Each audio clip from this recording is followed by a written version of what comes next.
രണ്ടെണ്ണം കൂടെ എടുത്ത് കഴിക്കും മക്കളെ. കഴിക്കാം മമ്മി. പിന്നെ നല്ല അയല 2 എണ്ണം മുളകിട്ട് വറുത്ത് വെച്ചിട്ടുണ്ട്. ആർക്കും കൊടുക്കല്ലേ. മൊഴിഞ്ഞ 2 കഷ്ണം. ഓ നിനക്ക് ഞാൻ വലിയൊരു തിമിങ്ങലത്തെ ഓർഡർ ചെയ്തിട്ടുണ്ട്. വരുമ്പോ വറുത്ത് തരാം.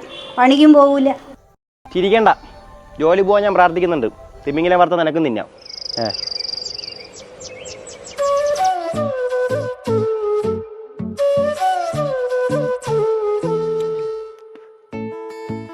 മാ, രാവിലെ പറഞ്ഞ 100 രൂപ തരുമെന്ന് ഉറപ്പാണാ? 100 വട്ടം ഉറപ്പ്.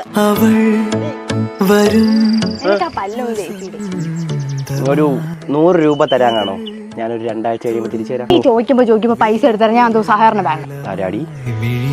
ഇതിപ്പോ കൊറേ ആയി. ഈ 100-200 ആയിട്ടൊക്കെ മേടിക്കുന്നതിന് കണക്കൊന്നും വെക്കാൻ നിൽക്കണ്ട. പണ്ട് ഈ സിനിമയിലൊക്കെ ലാലേട്ടനൊക്കെ പറഞ്ഞ മടുത്ത ഡയലോഗാണ്. എന്നാലും പറയണു, എന്റെ അപ്പന്റെ അടുത്ത് സ്ത്രീധനത്തിൽ കുറയ്ക്കാൻ പറഞ്ഞാൽ മതി. ജോലി ഇല്ലാത്തവനെ എന്റെ അച്ഛൻ പെണ്ണ് കൊടുക്കത്തില്ല.